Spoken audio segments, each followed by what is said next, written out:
think we have someone joining us virtually just to talk about this situation. Someone from Abuja that will be joining us virtually. We have Sani Yusuf Yabagi, an expert in oil and gas sector. Good morning and thank you for joining us.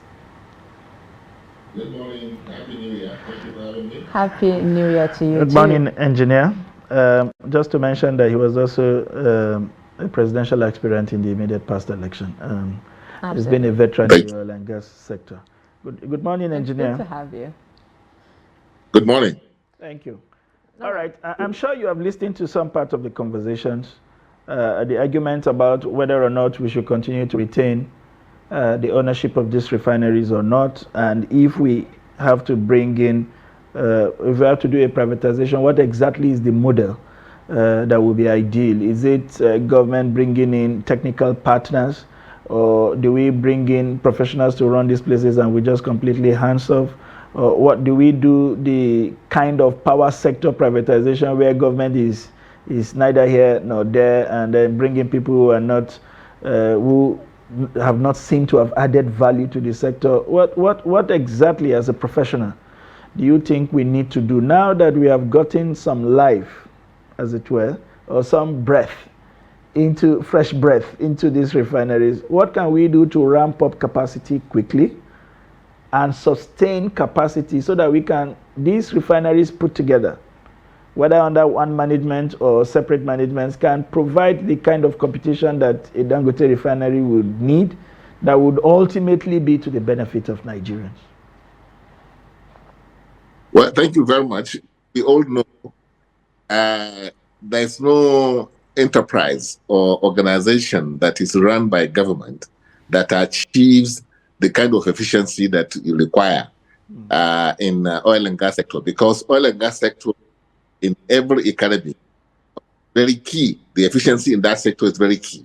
Meaning supply of energy to your economy is, if you don't get it efficiently arranged, you always have your economy, flopping like we have in this country today. So oil and gas sector, the government must release the sector, meaning that the chokehold, that government has on that sector does not help the economy at all. And this is something that is obvious. Look at even the Nigeria LNG sector.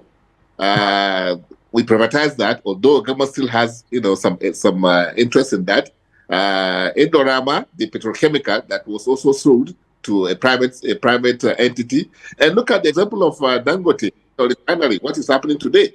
So the issue is that government has not business in business, and this is the last line, the last mile rather, sector of the economy, which government should have nothing to do with. Yes, I agree. You can be in the joint venture with the producers of crude oil and gas, because that has a lot of political, security, and economic implications for the country.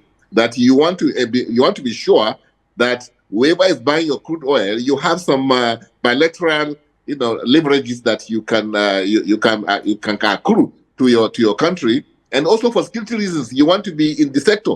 That I'm talking about the upstream sector. That is okay. But when you come to the last mile, things like refineries, like depots, like trucks that move these things, government has no business in that. Anytime you allow public sector to hold, to run enterprises, they run it for their own pockets, and that's what is happening. Because there's no accountability that you can introduce that will guarantee the kind of efficiency that you will see in Dangote refinery and other enterprise, other organizations like that. So my submission is that we should quickly get out of the industry. Get out of that sector of the industry.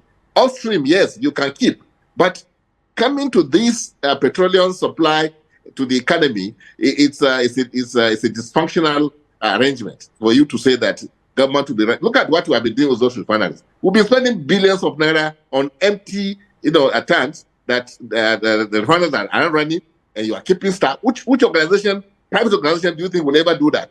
That will be spending billions of dollars, paying staff that are not working, and your economy is suffering. And look at Nigeria. We are such a lucky country. The choice, where we are, the location of Nigeria, and the size, the even in that sector, oil and gas sector we're talking about, what God has given to us, it's enough for us to supply the neighboring countries. We should build refineries to even export to those countries, not to say we don't want smuggling. You will have smuggling if you do not do what the business, dictates. What does the business dictate? Produce, supply, and then people will not go under table deals that you have today from the top to the bottom. The oil and gas sector is done. It's run by under table deals. That's what is happening. And that is happening because government is so much in it. There is such a chokehold on that sector to the advantage of who? The few that are opportune to be in government. So this has to change. All right, let's hear your take on your expectations when it comes to the oil and gas sector for the year 2025, where Nigerians can benefit in the nearest future. Come again, please. I didn't get All right, talking the actual about question. 2025 now this year, what would be your expectations and, the standard that you're setting Nigeria should cross when it comes to oil and gas sector, and how Nigerians can benefit from it? The sooner, the better. Yeah, well, 2025, I believe that the shenanigans that you are seeing, before now, would definitely, give way because Nigerians are woken up. The government itself now knows that Nigerians are watching, and the economy itself is not allowing people to do business as usual. So I expect that the modular refineries you are having, which are coming up, the Dangote refinery, the government-owned refinery that is supposed to produce 440,000 barrels per day, of refined, of refined products, it will definitely, will now have to be run in a manner that will deliver, that for the economy. So I think we are in the right direction, meaning that you guys, that I'm talking about the press, beaming your flashlight on that sector, ensuring that all the hanky pankies going on before stops. If it doesn't stop, believe me, no matter how much billions we spend, we cannot get it right. You ask yourself, why are we where we are today?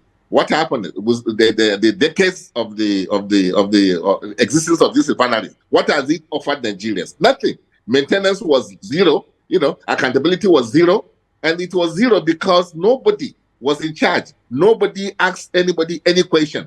I don't know how many people have been taken to court, because they didn't meet their promise or did not fulfill the expectations. Nobody in this country has been there. So we should, 2025, be looking at how we can privatize those refineries. I know that before coming of Yaradua, I think Obasanjo administration was thinking about doing that.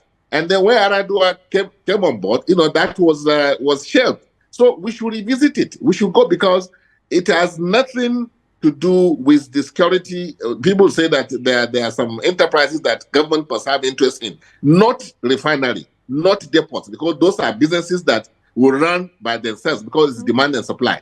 If you buy Kaduna Refinery, for instance, you will want to make profit. So you don't need government to come and say, and there will be competition. So you don't need government to come and interfere with the pricing or things like that. And you have to invest in it to make profit. So 2025, if we keep on the pressure on NNPC, on the government themselves, I'm sure Nigerians will begin to now benefit from that God-given, resources that we are endowed with. We hope to see that. Thank you so much, Engineer Sani Yusuf Yagbagi, for joining us this morning to address the issue. Thank you for having me. All right, with that, we've wrapped up this segment. We'll take a break, and when we come back, we'll dive into the front pages of the National Daily. So stay with us.